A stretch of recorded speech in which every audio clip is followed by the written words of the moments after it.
Good morning, everybody. Hope your evening went well. It was another cold one here in Wichita, but yesterday was actually a little warmer than the preceding couple of days. The cold air returns today for a couple. We should normally be 40 in the day, 10 to 15 at night, and we're in the 20s or lower, and below 10 degrees at night. So definitely winter, as you would expect. This global warming is tough to take, isn't it? I, for one, kind of like global warming. The fugitives in France are cornered, it appears. The news is always subject to change and error. They have holed up in a printing factory in northeast France with a hostage. My guess is that nobody, probably including the hostage, are going to get out of that building alive. So again, this refusal to define the problem so you can get a solution, I mean, that's the benefit of math, is logical thinking, being able to define problems, continues to hinder everyone. Political correctness is not to the bottom of this, and they're just, unfortunately, a lot more people will have to die before the West gets its backbone, in my opinion. Anyway, down to today's news. Unemployment, 245K. That is bullish for the stock markets, not so for the financials. 5.7 unemployment. That is as it was last month. Either of these numbers are pretty well, are subject to manipulation, and we'll see if that again is the case today. Earnings plus 0.2. No one will pay much attention to that. Work week at 34.6. That's the third number that they look for, and it validates this number up here. So if you know the news, you've got the trade. Now, most people that play futures over time will actually position before the news, but they don't put full positions on. They'll have a strong feeling about the news or about the direction of the market, and if the news goes with that strong opinion, they want to have something on before the news hits, and they'll finish out the position. So that's not something we recommend for day traders, though, because you can take a half point to a full point loss on the Treasury note if you're on the wrong side of the news, and it takes a lot of day trades. It takes a lot of 3 30-second trades to make that up, so we don't recommend doing that. A news day trade, the news hits, the algorithms drive the market whichever way they're going to take it. That first round of profit taking, you enter the market. Then if the market fails to take out the existing low, you exit. Or in this case, take out the existing high, you exit. Now, sometimes it requires you to make a decision within 10 to 15 seconds after the news. You have to be nimble to do that. And if that is beyond your skill level, as I imagine it is for most, then we recommend that you wait and trade development. So the market will move, find a price that cuts off the buying or selling.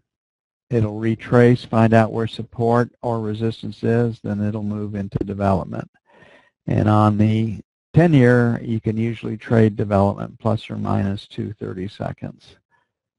And you'll see that in the 3-minute bars. You'll see modes starting to coalesce around a certain price point, and that's how you do it. On the bond, it's plus or minus 4 to 630 seconds. There's a little more volatility right there.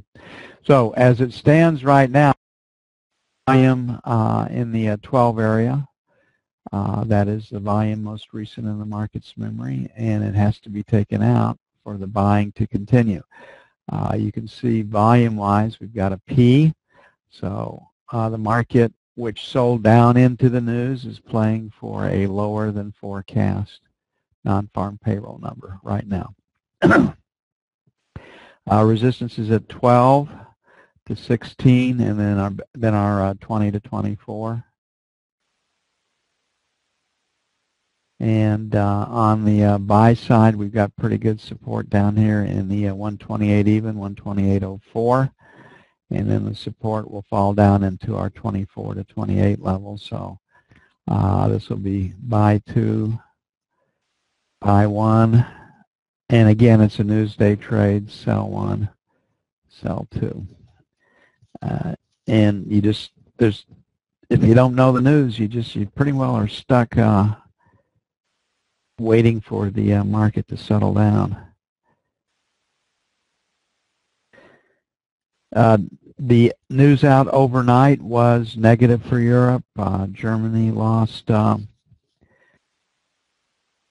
Japan's LEI was less than forecast. German industrial production was off a tenth. The German trade balance was lower. They weren't exporting as much. French industrial production was lower. UK's industrial production was lower. UK manufacturing productivity production number was greater. And then down to our non-farm payroll number.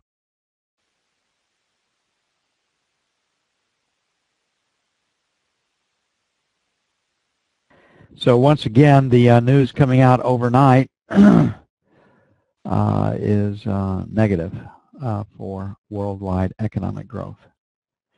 And I imagine it's going to stay. The world's economies are slowing down, including China. Another big real estate, Chinese real estate firm was in the news yesterday. Could they make their interest payment this week? And the markets were guessing no, they couldn't. There was a oil company, and I think it was a driller. I'm not sure. Only over leveraged 4 to 1, and they had to pay 25% for a bridge loan. That shows you how tight things are. Okay, we have this A period high, this Z period high, so 12 to 16. Sell 1. Sell 2 will be in our 24 to 28 area.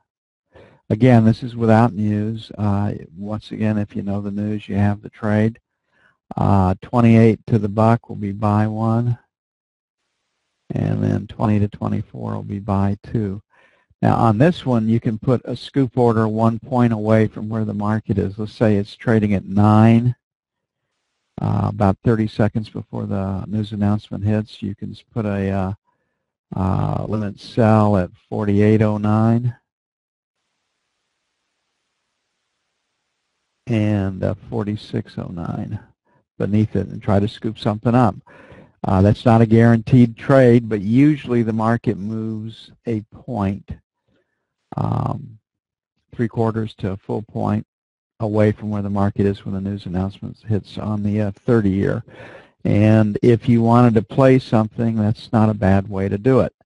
It gives you some trade location, then you got to figure out if you want to stay with a trade or not. And if the news is against your position, you probably want to take some quick profits and start all over.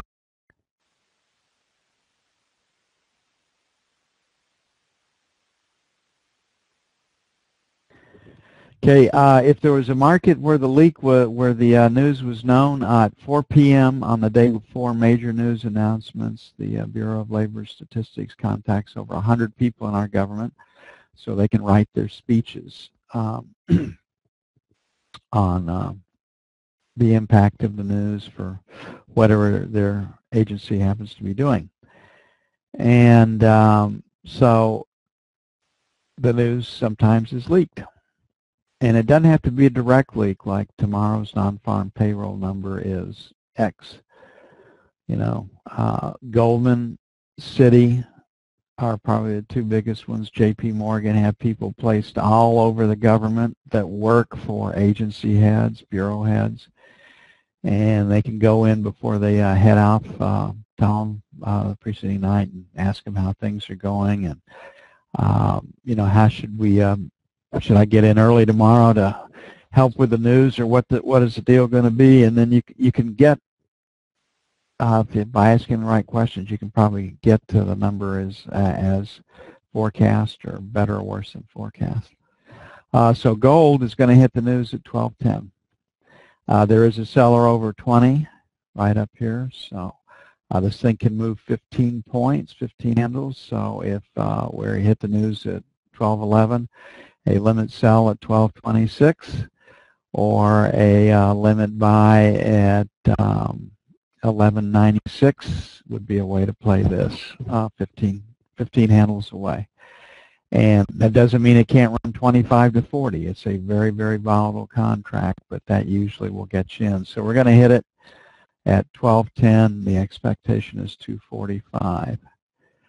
So the 20 to 25 area is resistance and a sell zone, and on the buy side we'll make 95 to 1200. Our buy zone, we'll come back, we'll adjust that after the news. Just not much that you can do. This market will react big time, and you just have to give it room on a day like today. And this is one of those days where you can come back in and trade development and still do fine. You just won't get bragging rights for having been long or short before the news hits. Crude does not trade the news directly. It does not react to the news like the other contracts do. If the number is 245, that would be supportive. More people are going to work. Taxes higher. I mean, economy better. More people going to work. More people driving. More demand for crude and its products. Buy one is in our 48.25 to the buck, and then buy two will be 47.50 to 47.75. On the sell side, 49 1/4, 49.50, and 49.75.50. Pretty much where we were last night on the close. I don't see anything that's changed.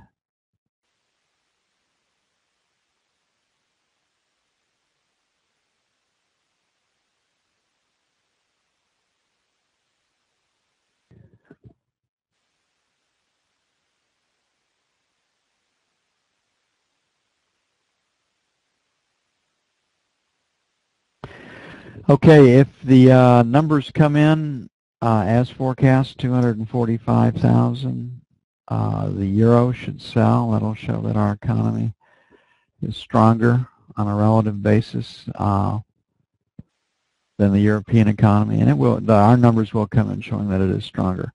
The European Central Bank is floating trial balloons. There's three possibilities: 500 billion bucks a month for QE.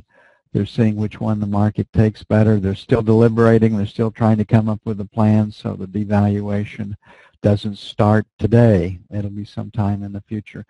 And these guys are they're going to pull it out as long as they can until rhetoric no longer suffices, and they've got to actually step in and buy some sovereign debt. The market says that they have to buy $1.2 trillion worth of sovereign debt. Funny how this $1 trillion number floats around for our housing market, for our student loan market, now for automobile loans, for our annual deficit. And the same is true for the European Union. We've all boxed ourselves into a corner where our giveaway programs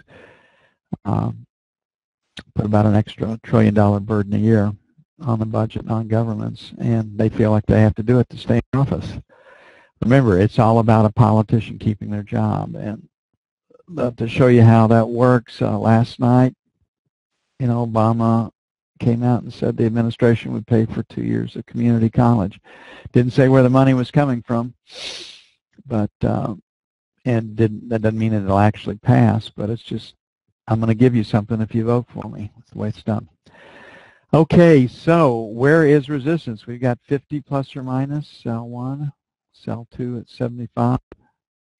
And again, this is a news day trade on this contract too. It can move 1,000 or 10 handles. So right here, if you wanted a fade order, it would be at 119.1 or 1821 if the news be announced. On the buy side, it's 1800 plus or minus. And then our 75 plus or minus.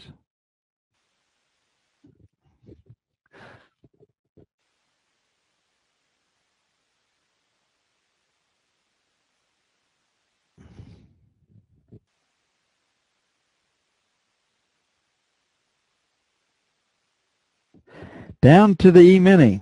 Okay, the E-mini was up the last time I looked. It was trying to trade higher. The number, if as forecast, is supportive for the E-mini.